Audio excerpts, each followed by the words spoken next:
Hey, Magic fans, welcome back. On this edition of Captain Clyde's MTG, we're going over Phyrexia All will be one cards for formats that are going to make the biggest impact. And today we are on Commander. Now, with that being said, let's remember Commander is a very wide format, and then there's lots of great cards in this for Commander. The cards I want to talk about today are cards that are going to be, let's say, either decks formed around, made into, or added to multiple decks at one time just because of how good they are or the abilities they can generate. So it's going to be more based on a powerhouse of you're going to see this on almost every deck that plays this color, or you're going to see new decks that are going to play these cards because of they're just that big of a powerhouse. They want to build decks around them. So without further ado, let's begin. But first, a little bit of schwanking for myself. Don't forget to subscribe. Trying to get to 1,000 peeps. I appreciate all the help. And for those you already have, thank you very much. And before we get to the end, don't forget, if you get bored, you can always check out links in the description to the eBay and Patreon, eBay store and Patreon to help support the channel for all my news, content, and box opening needs. Lots of cool cards in there. Go check it out. So, without further ado, let's get started. We do have honorable mention today. That honorable mention is the Staff of Completion. This is very much like the Staff of Domination. It is 3 colorless. Tap, pay 1 life, destroy a permanent you own. Tap, pay 2 life, add a mana of any color. Tap, pay 3 life, proliferate. Tap, pay 4 life, draw a card. 5 colorless, untap the Staff. A lot of people have a lot of, let's say, hope for this card. The main reason for me it didn't make the list today is you have to pay life to untap it. I mean, you have to pay life to tap it and mana to untap it. 4 life to draw a card may not be a lot, but 4 life turning into 8 life and 5 mana to draw 2 cards is not good for me. Proliferate's cool, but 3 life is high. 2 life for 1 mana, that's almost doable. Probably the best thing about this is pay 1 life, destroy a target permanent you own. So if someone steals your stuff, you literally can just use this to bury it because you own it and put it back in your graveyard. But because of the pay life effect, I just don't think it's going to be good enough. Now, if there becomes some weird thing going down, because, I mean, if you put out like a Phyrexian Unlife and some kind of mana thing, you can do all kinds of crazy shenanigans, but it will involve a lot more cards than just this one, because this one card in itself won't do anything other than draw you every card in your deck, um, as long as you can keep untapping it. And with Phyrexian Unlife, you won't lose. Um, or Angel's Grace, or whatever the case may be. But again, that makes a multi-card combo. May not be exactly what you're going to be looking for in Commander, but decent card. We'll have to see. Maybe it gets busted. Maybe it doesn't. So moving on, card number 5 for Commander, we have the Mind Splice Apparatus. This artifact for a blue and 3 has flash, which means you can put it in at the end of your turn. And at the beginning of your upkeep, put an oil counter on it, and then every instant and sorcery spell you cast costs 1 less for all the oil counters on it. This could be big in those decks looking to save on mana to make the combo work. It almost went straight into the honorable mention slot, but I think there's enough going on here that some serious shenanigans could definitely be had. All right, moving on to number 4 on the list, we've got a good one. It's All Will Be One. You can see here Elish Norn with Elspeth. This is 2 red and 3 enchantment. Whenever you put 1 or more counters on a permanent you control, All Will Be One deals that much damage to target opponent, creature an opponent controls, or planeswalker an opponent controls.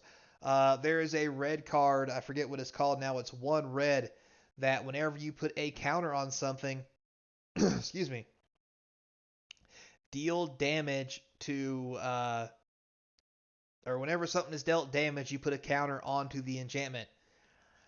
Basically meaning that once you get that out for 1 red and you lay this, if you get 1 damage in, you have an infinite combo of you put a counter on the card and then you deal damage, which makes you put a counter on the card, which makes you deal damage, which makes you put a counter on the card, which makes you deal damage.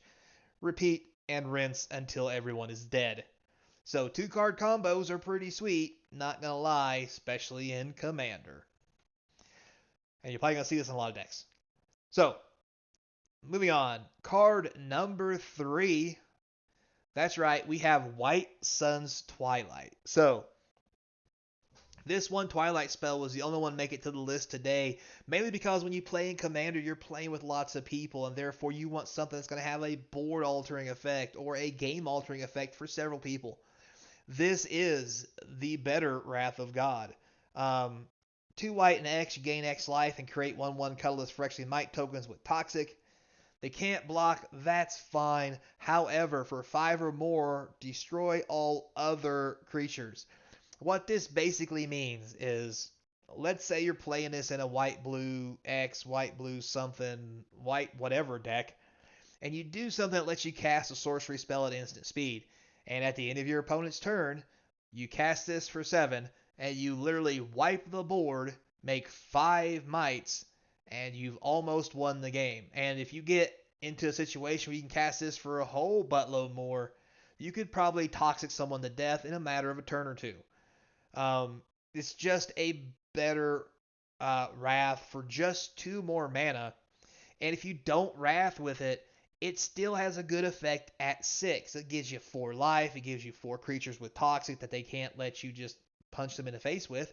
So, it's a Wrath plus. I think this is going to be a really good card in Commander because it does board wipe plus give you creatures back. Those creatures are pretty bomb and do a lot of sweet things. So, that's why this card is number 3. Moving on, we have number 2 on the list, Conduit of Worlds. So this is the world tree for Phyrexia. 2 green and 2, you have an artifact that lets you play lands from your graveyard. Already a great ability. It's Crucible of Worlds for 1 more mana, but it's green. But the big one here is tap, choose a target non-land permanent from your graveyard. If you haven't cast a spell this turn, you may cast that card. If you do, you can't cast initial spells this turn, activate only as a sorcery. Granted, you can only do this on your turn. Granted, you can only get non-land permanents. However, the ability to cycle lands in your deck back onto the battlefield, like fetch lands or whatever, is amazing just to start with. This is like a second Crucible. The extra ability for you to take a non-land permanent and put it into play on your turn, at some point in the game, you're not going to have good cards in your hand, and you're going to want to put something from your graveyard onto your hand, from your graveyard into play. Also, notice it says non-land permanent card in your graveyard. If you haven't cast a spell this turn, you may cast that card. If you do, you can't cast anything else. It says nothing about exiling the card when you're done. So if someone has to deal with this permanent, or this permanent has an effect when it comes in and then goes away, or goes away eventually, like sagas or anything else, you can keep recasting those sagas with this Conduit of Worlds. Imagine having 3 or 4 sagas in your graveyard, and you just, every turn, you just tap the Conduit of Worlds, bring a saga out, put it into play, put the other one that just got the 3 back in your graveyard, and you have this ever-rotating world of sagas. It's disgusting. And that's just one thing to think about. There is probably tons of things you could do with this. You could put a bobble in play constantly and draw cards. Like, it's just crazy. Because also, too, don't forget, you can do this anytime you want. So you can cast all your spells first, and then tap this to cast your last spell. So, not really that much of a drawback, other than maybe stopping a combo, making it so you can't combo off. And you know what? That's fine. So, I think that is why this is definitely going to be number 2 in Commander. Moving on, number 1 in the house. That's right, she's big, she is white, and that's something nobody ever says. But anyway, we have Eldritch Norn, the Mother of Machines, a white and 4 for a 4/7 with Vigilance. If a permanent entering the battlefield would trigger, it triggers twice. If permanents entering the battlefield don't cause abilities of permanents of other opponents to trigger, this is basically the multicolor black, green, blue guy from Ikoria, except it's one color, which is white, and it stops your opponent's abilities from triggering. Not just does it give you double triggers, but it stops your opponents from triggering. And it's the same mana, and it's bigger, and it has Vigilance, not Death Touch. This is an upgrade all around from that card, all in one big white mother. Get it? Mother machines. Anyway, moving on. So that's my rank for what the number one is going to be, and we're just talking about normal cards. Imagine the price on these when they start getting oil slicked and foil and alternate art and sweet mother of God, or mother of machines, that is. So thanks a lot for watching, guys. I do appreciate it. Until next time, be kind, and as always, it's pre-release weekend. I hope I got to see you across from the game table.